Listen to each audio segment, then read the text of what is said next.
અમદાવાદના નિકોલમાં સરદાર પટેલની 150મી જન્મજયંતિ નિમિત્તે યુનિટી માર્ચનું ખાસ આયોજન કરવામાં આવ્યું હતું। ભાજપના પ્રદેશ પ્રમુખ જગદીશ વિશ્વકર્માની આગેવાનીમાં યુનિટી માર્ચ યોજાઈ હતી।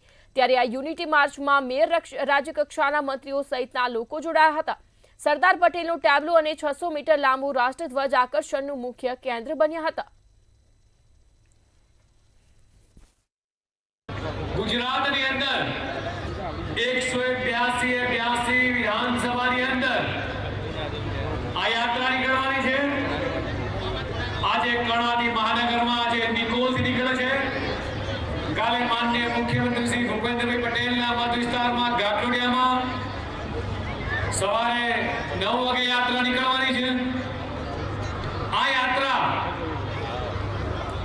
એ તમામ સમાજ, તમામ વર્ગ, તમામ જ્ઞાતિ, તમામ પ્રાંતના લોકો, તમામ સાંસદ સભ્યો, તમામ ધારાસભ્યો, આ તમામે તમામ લોકો આ યાત્રામાં મિત્રો જોડાવાના છે। સરદાર પટેલની જન્મજયંતિની ભવ્ય ઉજવણી જે છે તે આખા દેશમાં ચાલી રહી છે। 150 વર્ષ જ્યારે પૂરા થયા છે ત્યારે નિકોલ વિધાનસભામાં આજે આપ જોઈ શકો છો કે ભવ્યથી અતિ ભવ્ય યુનિટી યાત્રાનું આયોજન જે છે તે કરવામાં આવી રહ્યું છે। અત્યારે હાલ આપ જોઈ શકો છો કે મોટા ભાગે જેટલા પણ વિધાયકો છે તેઓની હાજરી પણ જોવા મળી છે। આ સાથે સાથે તમામ જે ભાજપના કાર્યકર્તાઓ છે તેઓ પણ અત્યારે હાલ જોવા મળી રહ્યા છે। મોટા પાયે મોટી સંખ્યામાં લોકો જે છે તે અત્યારે હાલ આજે સરદાર પટેલની 150મી જે જન્મ જયંતિ છે તેની યુનિટીના ભાગરૂપે આજે યુનિટી માર્ચ જે છે તેમાં જોડાયા છે। આપ જોઈ શકો છો કે દરેક વ્યક્તિના હાથમાં જે છે તે ત્રિરંગા જોવા મળી રહ્યા છે।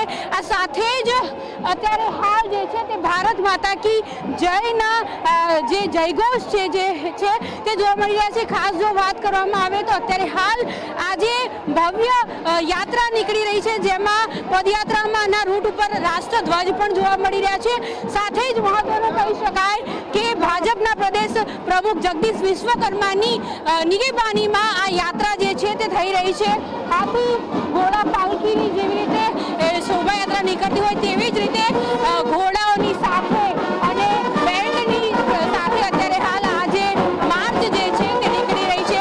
યુનિટી માર્ચનું આયોજન કરવામાં આવ્યું છે આખા દેશમાં એકતાનો સંદેશો મળી રહે તે માટે થઈને અને રાષ્ટ્રના ઉત્થાન માટે થઈને આ ભવ્ય યાત્રા જે છે તે યોજાઈ રહી છે। ને આપ જોઈ શકો છો કે જે એકદમ ભવ્યથી અતિ ભવ્ય યાત્રામાં તિરંગો જે છે તે પણ લોકો પોતાના હાથમાં લઈને અત્યારે હાલ અહીંયાથી નીકળી રહ્યા છે। આ યાત્રામાં અમદાવાદ મેયર અને રાજ્ય કક્ષાના મંત્રીઓ, સાંસદો, ધારાસભ્યો, એએમસીના અધિકારીઓ અને પદાધિકારીઓ સાથે મોટી સંખ્યામાં અહીંના જે સ્થાનિકો છે તેઓ પણ જોડાયા છે। સરદાર વલ્લભભાઈ પટેલ ના દ્વારા જે રાષ્ટ્રીય એકતા અને અખંડિતતાનો જે સંદેશ જે છે તે લોકો સુધી પહોંચે અને યુનિટી એટલે કે એકતા જે છે એક ભારત અને આત્મનિર્ભર ભારત બને તે માટેનો સંદેશો જે છે તે મળે તે માટે થઈને